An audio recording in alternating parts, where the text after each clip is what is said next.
Agent Azrael here, like always. We got kind of a unique kind of video, honestly. It's been some time since the Breaking Bad has come out, and huge fan base, huge just cult following for that show. For me personally, and I've said it plenty of times on this channel, I've never been the biggest fan of an origin story. I'm just not. I don't really like it. So season 1 for me was really hard to get into. I also didn't have cable at the time, so it made it even more difficult to watch the show. But I eventually started at season 2. I watched the entire season 2.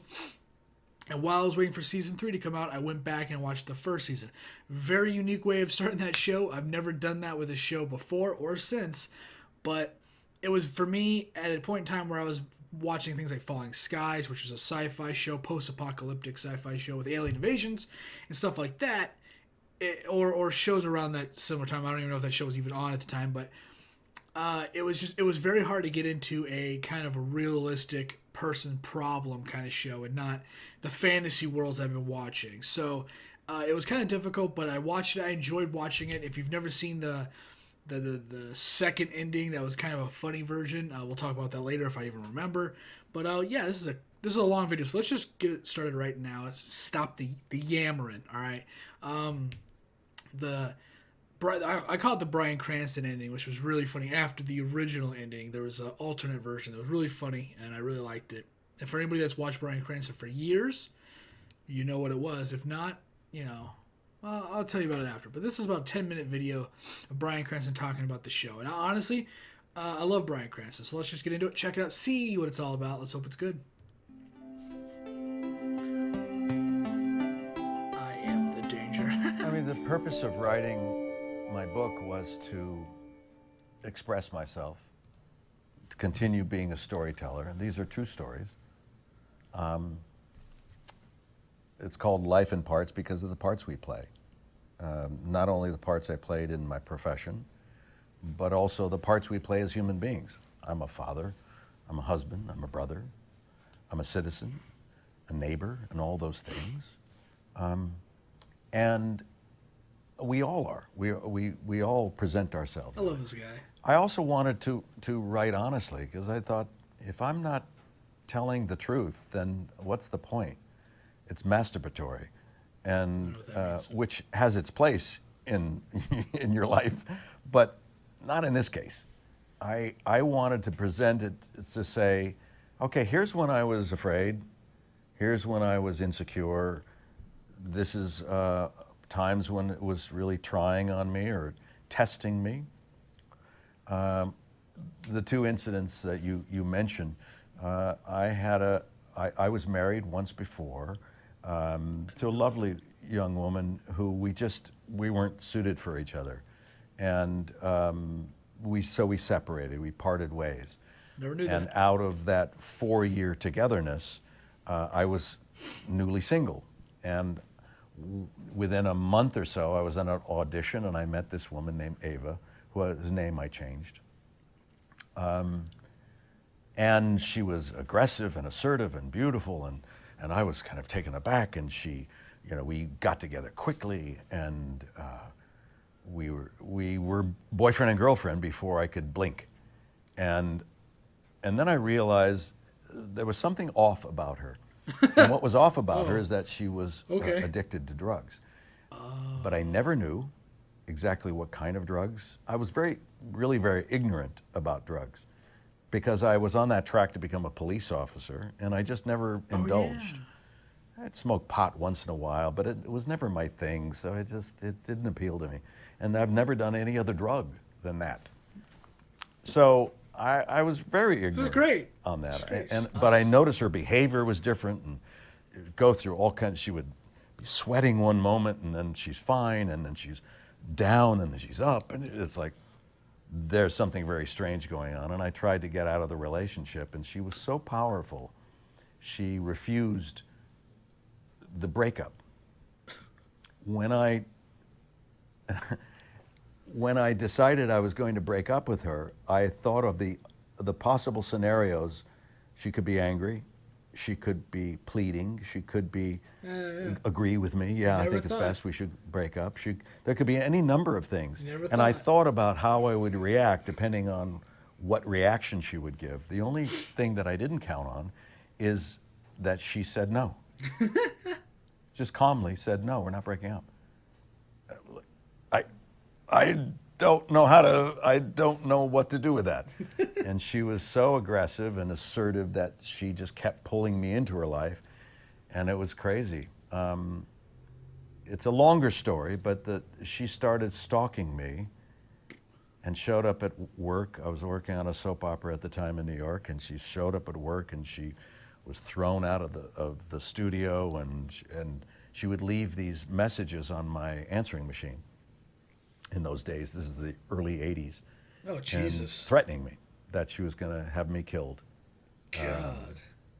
And when I least expect it, she'd say, you know, I can find you anytime. Look, I was on the floor of your show. That's how easy. And it really, like, she's right. And she was very smart. And it was like, oh my God, at any moment she can have someone just kill me. And she said specifically that. The one Achilles heel that she had was that she loved her mother deeply. And I had met her mother a couple times, and she's a lovely lady. He's really Walter White. And one time I picked up the phone. I usually didn't answer the phone. I picked up the phone, it was her, and I went, oh God. And I just told her, I said, look, Ava, don't ever call me again. Leave me alone. No more threats. I have all these threats on my answering machine. If you continue with this, I will tell your mother.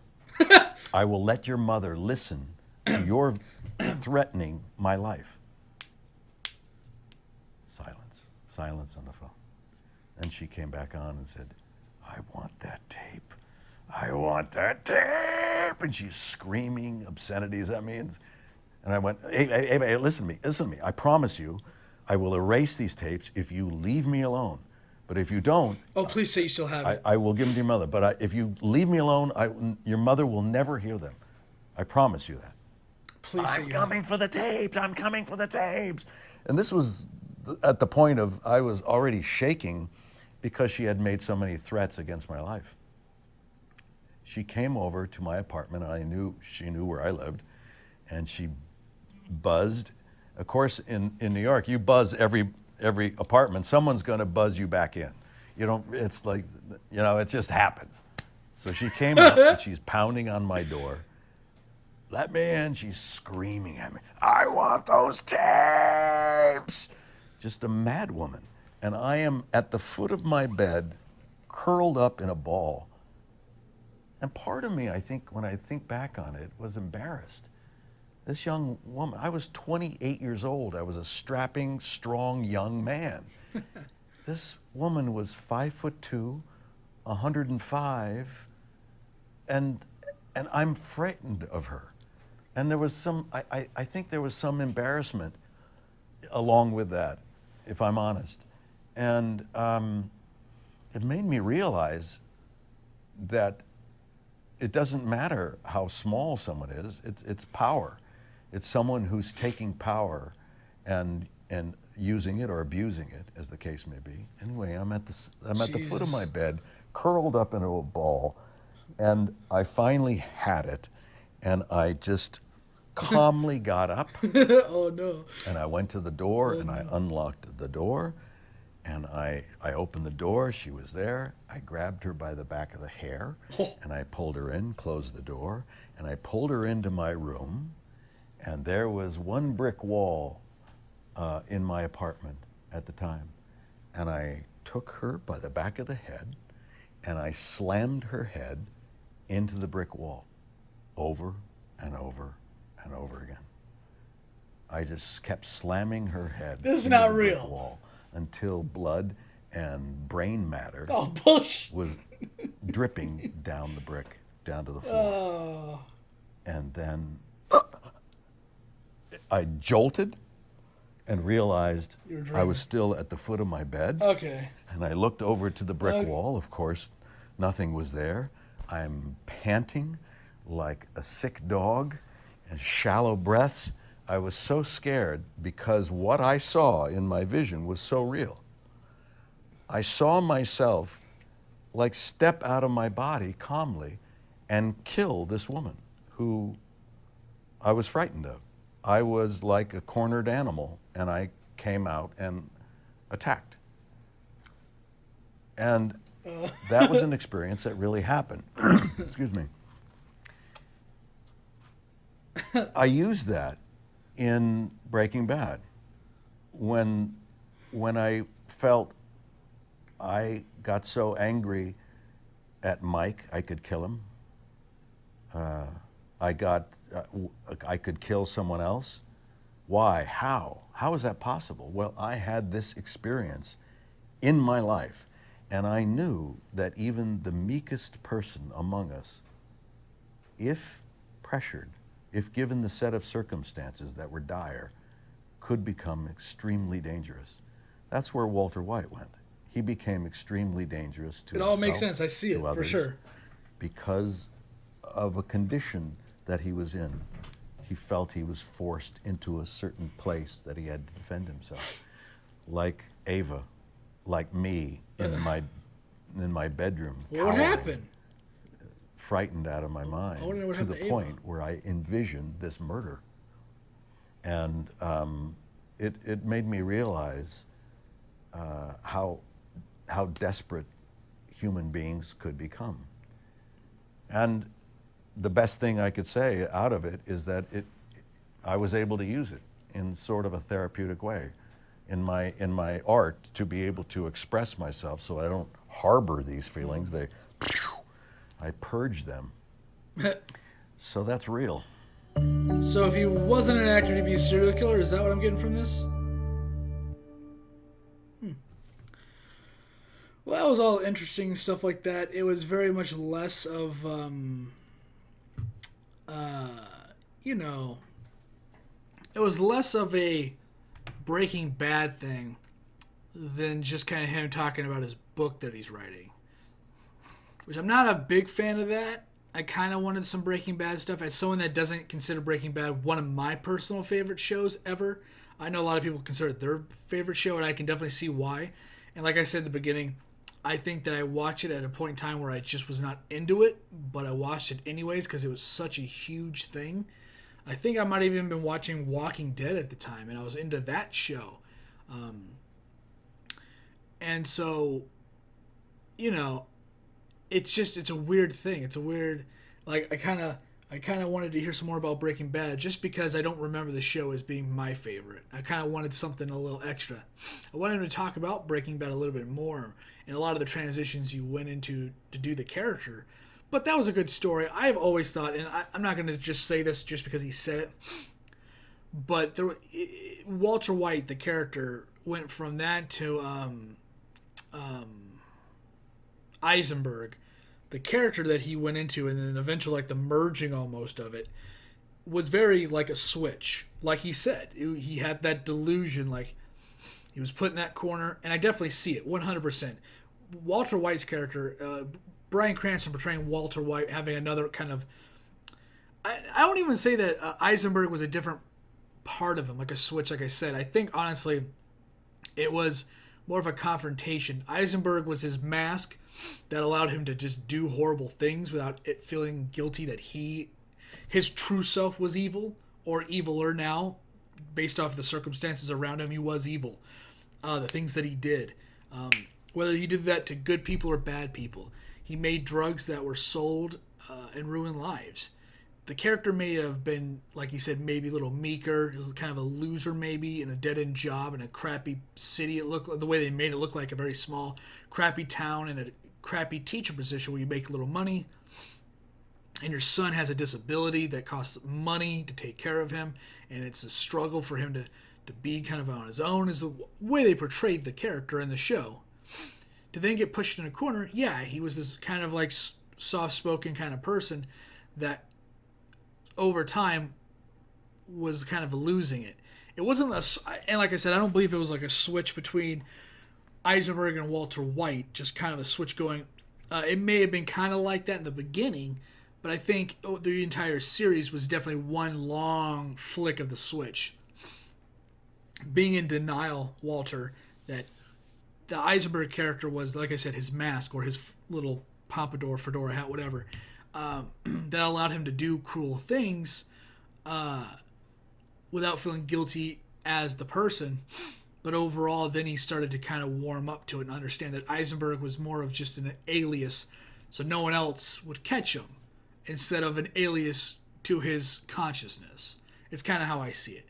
And eventually he was the Eisenberg character. He was his true self in a way, or the true self that he became, again, of his circumstances. And I always thought that the character that Bryan Cranston played in that show definitely had a very kind of, what he said, he went from being this very kind of, oh man, my life is just so bad, to making a dude smoothie out of somebody. Like, it was just night and day. And that story reflected that 100%. That experience he had in his life, he channeled everything about that into that Walter White character. And that's why that character and Bryan Cranston in that role was exceptional. It is one of the best characters. It's one of the best jobs an actor's ever done to portray a character with flaws like that to the level that he did. I may not have been in the mood for the show. I still liked the show. Very unique show, but I love the character. I love the way that Bryan Cranston portrayed that character 100%. He definitely deserved all the awards and all the praise and all the just the runtime and all the late night talk shows he was on. He deserved it all. It's very sad that he kind of followed that whole run up with Godzilla, a horrible kind of, I mean, I'm a big fan of Godzilla. Check the last couple of reactions, and you'll see my huge just kind of elation over the Godzilla anime and that Kong versus Zilla is coming out. But in that movie, he was good, I thought. It was just the overall movie was a very much American kind of filler movie, I felt like. And it wasn't like bad because of what Bryan Cranston did or anything like that. It may have been, that's a little less bright with that white screen on my face. It was very much more of the writing, directing. I think that was the flaw of that movie. You can't really, I mean, Kong was a good movie, I thought, but it's just Godzilla, man. People just don't do it justice. I don't know why. But yeah, and so, like I said, I was going to say, that whole funny scene, if you haven't seen it yet, go look it up. I only preface this that if you haven't seen it, what it is Bryan Cranston wakes up next to a former cast member that he was in a previous show with, and he goes, oh my god, I believe I was just this meth dealer and this person is murder, blah, blah, blah. And you just look up Breaking Bad alternate ending. It's very just kind of cheap. I don't know. I never looked up who actually did it, if it was just Brian that actually approached, said co-star that he was with and said, can we do this? Or did people that Breaking Bad suggest it? I don't actually know. But I thought it was hilarious. I thought it was awesome. I never saw it on TV. It was only on YouTube that I found. But it was really great, and it was really funny. And it reminded me of when I was a kid watching this certain show. You probably know what it is. But yeah, I'm going to get out of here. I've talked for a while. A 10-minute video, 18-minute altogether. Or 10-minute reaction, I should say, and 18-minute video.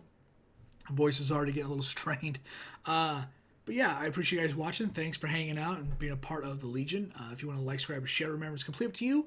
I do appreciate it, though. It does help me out in some way or another. You want to leave a comment down below discussing anything we talked about on this channel, on this video specifically. You can always leave a comment down below. Love to see and love to hear all the comments. Once again, my name is Azrael, and I'll see you on whatever video I'm doing next, which is looking like it's going to be some Destiny stuff, some Marvel Inhuman stuff, Injustice new fighter pack stuff, which is going to be cool, and 4 effing Game of Thrones things that have all come out. So again, thanks for watching. I'll see you later. Peace.